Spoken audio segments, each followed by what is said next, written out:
Kami dari kelas 11 mesin 2 akan membuat video tentang Kabinet Wilopo. Sebelum itu, perkenalkan nama saya Triadi Setiaji.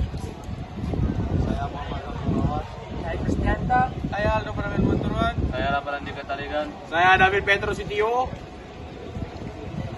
Setelah ini kami akan memberi kalian video tentang kami menjelaskan masing-masing mulai dari latar belakang dan sampai kesimpulannya. Disimak terus ya. Latar belakang berdirinya Kabinet Wilopo.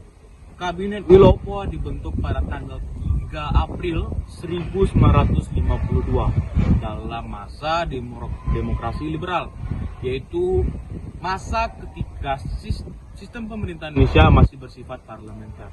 Pada masa ini, kedudukan kabinet sangat bergantung pada dukungan parlemen, sehingga sering terjadi pergantian kabinet dalam waktu yang singkat.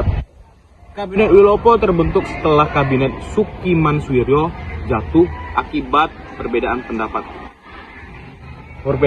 politik tekanan dari parlemen tersebut. Situasi politik saat itu tidak stabil karena memiliki kepentingan yang berbeda-beda.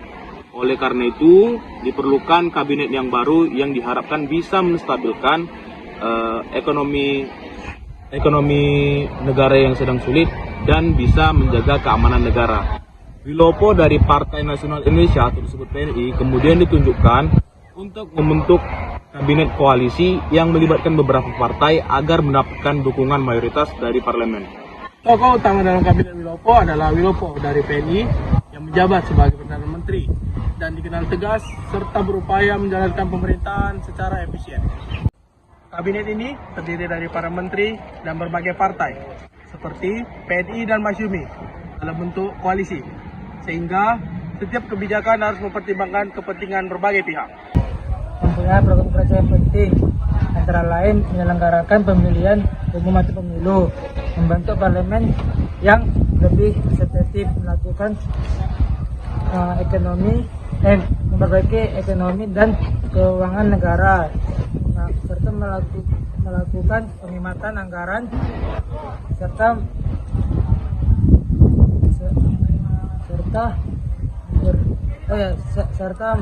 memperaaman keadaan dalam negeri. Selain itu, kabinet ini memperjuangkan diplomasi untuk mengembalikan Irian Barat ke wilayah Indonesia. Kabarnya Kabinet Wilopo. Dalam pelaksanaannya, Kabinet Wilopo menghadapi berbagai masalah. Peristiwa 17 Oktober 1952 menimbulkan ketegangan antara militer dan parlemen. Selain itu, terjadi peristiwa Tanjung Merawa yang memicu konflik agraris dan kritik terhadap pemerintah. Akibat tekanan politik, Kabinet Wilopo akhirnya jatuh dan dibubarkan pada 3 Juni 1953.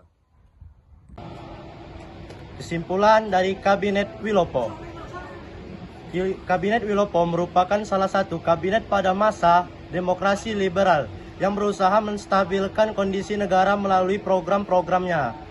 Namun, program perbaikan seperti ekonomi, keamanan, dan politik tidak dapat berjalan dengan baik. Karenanya, kuatnya persaingan politik dan juga kurangnya dukungan dari parlemen. Kabinet ini tidak dapat bertahan lama karena mencerminkan situasi pemerintahan Indonesia pada saat demokrasi liberal yang belum stabil.